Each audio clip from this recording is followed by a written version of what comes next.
nagaan dhuftan. Tajaajila baankichi kennu beekuuf lakkoofsa tokko tuqaa.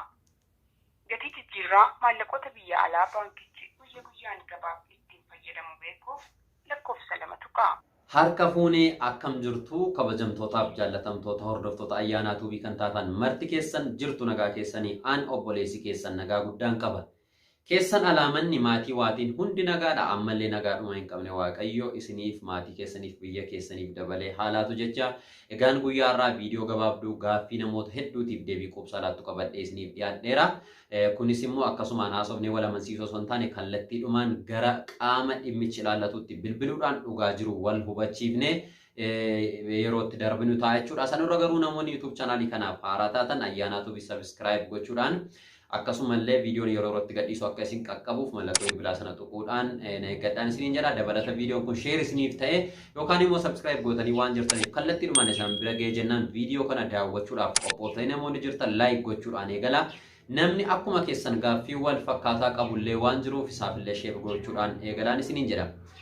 Egaan dhimmi ani guyyaa har'aatiif qabadhee dhiyaadhee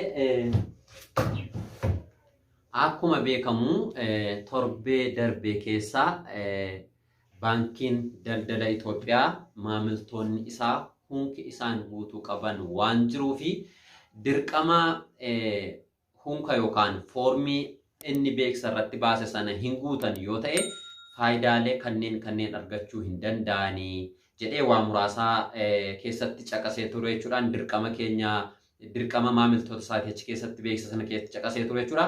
Sanarratti hundaa'uudhaan keessumatti bifa addaatiin torbee kana keessa namoonni tokko YouTube chaanaalii isaanii irratti yookaan immoo miidiyaalee hawaasaa garaagaraa irratti beeksisa inni baase sana ka'umsa godhachuudhaan soba persentii 98 dhugaa persentii 2 walitti dabalanii qabatanii qilleensarraa kaasaa turaniiru. Anis egaan kanuma ilaalchisee dhugaan jiru kan baankiin daldala Itoophiyaa dubbate maalidha? Namoonni qilleensarratti oduu akkamii odeessaa turanii namoonni bifa akkamiitiin jeeqamaa turan isa jedhu adda baasee xiinxalee garaagarummaa sana gidduu jiru sun ittiin barbaadeni yeroon akkas jedhu ofii kootiin kallattiidhuma waan natti dhaga'ame dubbadha yookaan waan namarraa arge dubbadha osoo hin taane direct gara baankii daldala Itoophiyaatti bilbiluudhaan dhugaa jiru waliif qoonnaa jechuudha. Maaliifan viidiyoo kana hojjechuudhaaf dirqamame yoo jettanii yeroo darbee namoonni baay'een gaaffii na gaafatanii turanii Itoophiyaa keessa jirtaa kuni dhugaadhaa naan jedhanii turan. Sababiin isaa YouTube chaanaaliin tokko kan yeroo hundumaa soba adii irratti hundaa'uudhaan jechoota laphee namaa hatantaamnee isaanii irratti barreessuudhaan akka namni dhaqee viidiyoo isaaniif daawwatu gochuudhaan holola oofaa turan waan jiraniif fakkeenyaaf isiniifan kaasaa YouTube chaanaalii tokko Beekii Show jedhama. Namatu sheernaaf godhe iskii kana dhaggeeffadhuutii dhaqii ilaali naan jennaanan fiigee yeroo sana banee viidiyoo sana dhaggeeffadhe jechuudha. Maal jedha? Oduu ariifachiisaa jedha. Baankiin daldala Itoophiyaa akkaawuntii keessan bilook gochuufidha. Namoonni daldala Itoophiyaa irraa qarshii qabdan akkaawuntii keessan bilook ta'uudhaafidha jedheetu kan inni barreesse jechuudha taamineelii isaa irratti. Achii booda seenee gaafan ilaalu baay'ee wanta dhugaarraa fagaatedha kan inni haasa'u. Jechoota isaa keessatti kan caqasame baankiin daldala Itoophiyaa maamiltoonni isaa hanga Maggaabit 2tti yoo dhaqanii hunka sana guutuudhaaf baatanii akkaawuntiin isaanii guutummaadhaan guutuutti bilook akka ta'udha kan inni kaa'e. Sana duwwaa miti fakkeenyaaf isiniif kaasaa jira isa viidiyoo sagara dhumaatti asirratti walumaan daawwanna waan ta'eef jechuudha. Achi keessatti ijoolleen biyya ambaara jiran biyya arabaarra jiran akkam ta'u an obboleettii tokkoon qabaa jedhee gaafadheen turedhe. Isaanis hanga Maggaabit 2tti inni iyyuu hin danda'amu garuu karaa maatii paaspoortii isaanii yookaan mattaawaqaa waraqaa eenyummaa isaanii koppii godhanii yoo isiniif erguudhaaf baatan jalaa cufama naan jedhanidha. Isa iyyuu hin danda'amu jedhanidha. Kuni maalidhaa akka ani xiinxaletti namoonni biyya ambaa jiran chaanaalii yeroo baay'ee yuutuubii waan daawwatanii fi lapheen isaanii hatamee viidiyoo sana akka daawwataniifidha. Waan kan biraan miti jechuudha kan taamneeliin akkasitti barreeffamu. Kun immoo sirrii miti. Ofii kooti an qarshii argadhee gammaduudhaaf jedhee yoo xiqqaate namoota 10,000 namoota 50,000 ol viidiyoo sana kan daawwatan narrifachiisaa jechuudha. Biyya ambaara ta'anii yeroo viidiyoo sana daawwatanitti wayyoo akkaawuntiin koon cufame bakka waggaa 3 waggaa 4 mana ormaa keessa gola ormaa keessa shinti beetii dhiqee akkasitiin rakkadhee fidee akkamitti cufama jechuudhaan namoonni baay'een kan gaaffii na gaafatan jiru kan bakka jireetti dhiphatan jiru darbanillee kaardii guutatanii kan maatii isaaniitti bilbilan jiru direct jechuudha. Kanaafi wanti kun gochi kun sirrii miti mee gara baankii daldala Itoophiyaatti bilbiluudhaan fuula dura viidiyoo achirratti gadhiifamee irratti odeeffamaa turee fi walii wajjiniin ilaalla. Achi keessatti wantoota dubbatamu caqasaa daqiiqaa tokkoof wayi caalaa isin affeeru keessaa iddoo itti bilook ta'a fayyadamuu dandeessan jedhu duwwaa dhaggeeffadha. Dhugaa jiru moo baankiin daldala Itoophiyaa maal jedha kan jedhus walii wajjiniin ilaalla waan ta'eef jechuudha. Kallattiidhumaan gara viidiyootti dabarra.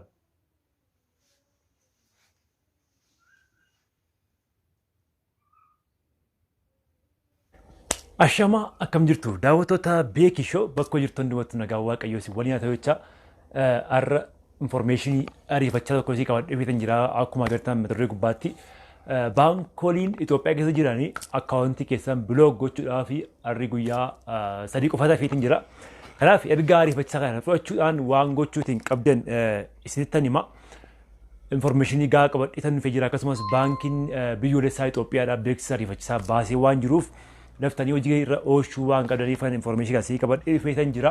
Egaa tokko tokko wanta nu fayyadu wal biraan ga'uun dirqama waan ta'eef isin immoo daftanii viidiyoo kana share gochuudhaan obboleewwan keenya information kana hin dhaga'in jiran daftanii biraan ga'uudhaan furmaata akka isaan barbaadatan gochuudha. Sababni isaa beeksisama beekuun qaldii miti waan salphaatti bira darbamu miti waan ta'eef namni hundumtuu dafee dhaga'ee tokko guyyaa jedhametti xumuruuti baannaan baankii akkaawuntiin keessan bilookii ta'a guyyaa isaan jedhan sanatti.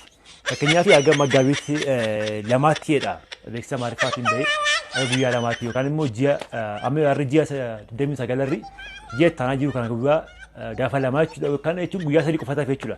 Guyyaa sana kana keessatti daftanii foormii wanta guutamuu qabu guutuu dhabaannaan bilookii ta'a akkaawuntiin keessan. Kanaaf daftanii sheer gochuudhaan wal biraatiin gaa information diiteelii isiniif kan kenna sababni isaa maaliif akka ta'e maal gochuu akka qabda jechuudha. Maggaabit gaafa lamaa yookaan ji'a taanaa jiru kana guyyaa lama booda guyyaa sadii booda Attanii gaafa guyyaa fayyadu attanii akkaawuntiin keessan bilook ta'a jechuudha. Isin duraa bilook ta'a jechuudha. Kanaaf akkaawuntii keessan irraa qarshii baasuu dandeessanii galchuu hin dandeessan. Walumaa guutummaan guutuutti akkaawuntii keessan isin duraa gubataa jechuudha. Akka beeksisee jirutti. Kanaaf namoonni infoo kana dhageesseetiin jirtan. Egaa inni kan biraan ijoollee chaanaalii kee daawwattanii baay'een keessan ijoollee biyya alaati. Mishuur nana mana. Waa'ee keessaniif baankiitti bilbilee gaafa dheetan wanno era akkamittiin warri biyya alaa jiran akkamittiin foormii kana guutuu danda'u. Fakkeenyaaf obboleewwan baay'eedha qabna isaan immoo akkam godhu. Andaa'uun kan hin gaafadhe obboleettiin koo biyya alaa jirti. Baankii akkaawuntii ishee gubbaatti qarshii gashachaa jirti. Akkam gootee akka inni bilookii duraan taane yookaan immoo kan gootee foormii kana guutuu dandeessi jedheetan kan hin bilbileetiin gaafadhe jechuudha mucaa riyaakoo tokko achi keessa kan hojjetu jira. Eeyyamsiine waan ta'eef sagalee isaa irra baasuun xiqqoo nan tulfaachuu danda'a. Sababni isaa chaanaalii kiyyan daawwata waan ta'eef natti gadduu danda'a waan ta'eef እና እነስ ዴቢና ከነ ጅራ አከምቲን ማልጎቾ ከሳን ቀበን ረክሳዳ ቢያላ ጅራኒፍ ቢያላ ጅርቱ ከሰ ኢትዮጵያ ከሰ ጅርቱ ከሰኒ ዋንቲ ቤከሙ ጁ ከናፍ ፎርሚ ከነ ጉያ ያን ሀቲ ጉቱ ላባተና አካውንት ከሰ ብሎኪታ ብሎክታ አካውንት ከሰ ራ ቀርሽና ማለ በርሱ እንደሰኒ ኢቴም ፈገደሙ እንደሰኒ ሞባይል ባንክ ፈገደሙ እንደሰኒ ወቴቨር ዋቶ ወቹ እንደሰኒ ይችላል ሞባይል ባንክ ከሰኒ ራ ከናፍ አከም ጎል ወደ ጋሮን ጋፈደት ማላ እንጂ inni ndaawwan maallaan jedhe obboleettii kee yoo taate fidii kottu mattaawaqaa ishee yookaan immoo paaspoortii siif ergitu koppii godhiitii fidii kottu ani siifan guutaa fi siifan sirreessaa fi naan jedhe. Kana jechuun maatii isaanii maatiin keessan salphumatti akka isaan baay'ee maatiidhaaf hin eeyyamamu ishiin jedhamu innumtuu akkanaan jedhe waan ta'eef jechuudha. Maatiidhaaf ishiin jedhamu hangarus gargaaruu hin danda'an naan jedhe. Tolegaan viidichi akkuma daawwattan kanadha. Akkuma daawwattan kanadha. Keessumatti obboloonni biyya ambaara jiran biyyoota bakkee garaagaraarra jiran guyyaa lama wayii guyyaa sadii gidduutti dafanii furmaatan barbaadatan taanaan akkaawuntiin isaanii cufama. Sana duwwaa miti namoonni Itoophiyaa keessa jiranillee akkaawuntiin isaanii cufamaadha. Akka naasa'utti. Mee baankiin daldala Itoophiyaa maal haasaa isa jedhu walii wajjiniin gara sanatti bilbilee walii wajjiniin ilaalla. 951 tajaajila giddu galeessaa kan maamiltoonni irratti bilbilanidha. Sana irratti bilbilee waan isaan jedhan walii wajjiniin ilaalla.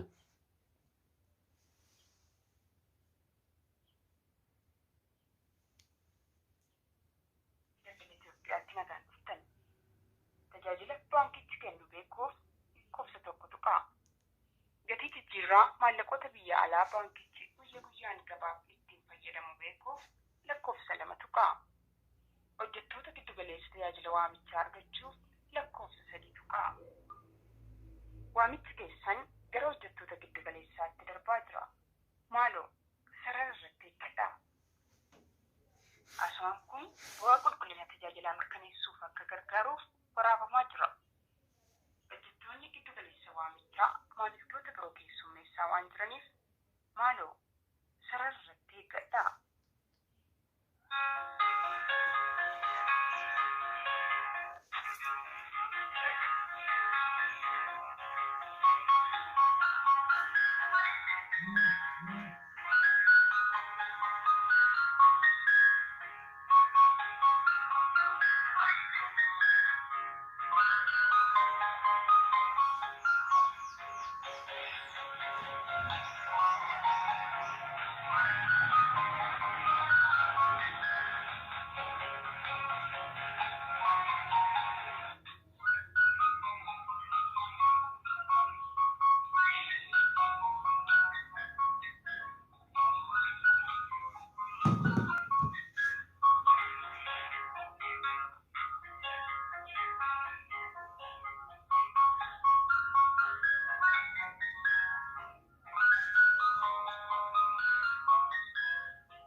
Kan dursee nu kaasee naasofsiisna.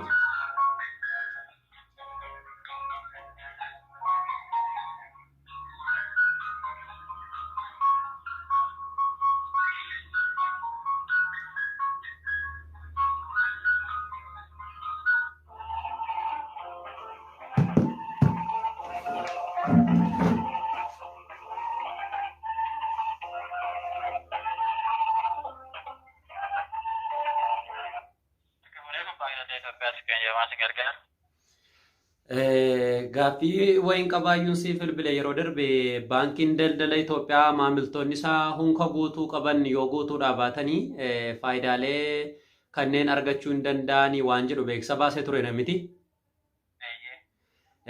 Sana keessatti mee hunka sana yoo iddoo sanatti argamnee guutuudhaa yoo baanne maaltu nutti irraa fakkeenyaa fi obboleettii koo tokko biyya alaaraadha kan isheen jirtu amma argamtee hunka sana guutuu hin dandeessu beektaa waggaa 2 way waggaa 1 kana gidduu turuu dandeessi amma dhufuu hin dandeessu kanaaf yoo amma argamuudhaa baatte akkaawuntii ishee guutummaadhaa guutuutti irratti cufama immoo akkamtaa maallaqa achii qabdu sana fayyadamuu hin dandeessu yeroo dhuftutti.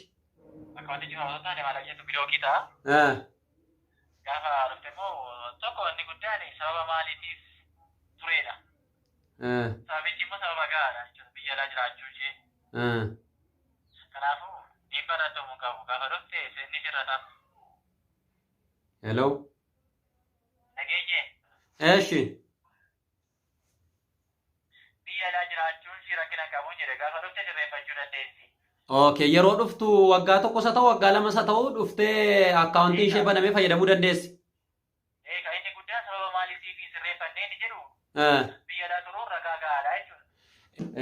Xinnoo adda ciccitaa haa ta'u iyyuu malee akkuma amma dhageessanidha. Saayitii kamittiyyuu dhufanii akkaawuntii isaaniirraa qarshii jiru foormii isaanii guuttatanii fudhachuu hin danda'udha. Namni kamiyyuu qarshii namaa kana bifatu hin jiru.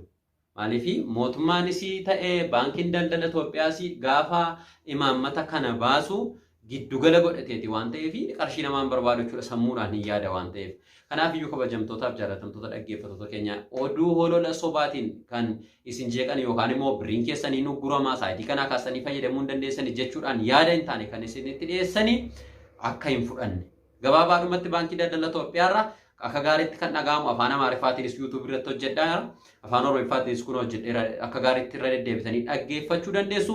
Saayitii dhufutti saayitii biyya alaatii achiis deebi'anitti waraqaa eenyummeessa haara'ee fudhatanii dhaqanii qarshii isaanii fayyadamuu danda'u. Moobaayil baankingiidhaa fi ATM duwwaadha kan itti fayyadamuu hin dandeenye jechuudha yoo foormii kana guutuudhaa baatte. Kana jechuun immoo ati biyya hambaa teessee moobaayil baankingii fi ATM fayyadamaa hin jirtu miti amma maal si fayyada? Yeroo biyyatti galtu dhattee foormii kee guuttee intineetta. Kanaaf cannaqamuu yookaan dhiphachuun isinirra hin jiru jira. Egaan kabajamtootaaf jaalatamtoota hordoftoota ayyaana Itoophiyaa hanga ammaatti waan dhaggeeffataniif guddaa galatooma. Namoonni YouTube chaanaalii kanaaf haaraa taatan ammallee subscribe gochuun dagatinaa. Viidiyoo yeroo yerootti gadhiisu akkasiin qaqqabuuf mallattoo bilbilaa sana tuqaa. Like gochuun illee dagatinaa. Hiriyoonni keessan gaaffii akkasii qaban illee jiraachuu waan danda'aniif isaaniif illee share gochuun dagatinaa isiniin jedha. Turtii gaarii qabaadhaa viidiyoo biraadhaan hanga deebinee wal arginutti.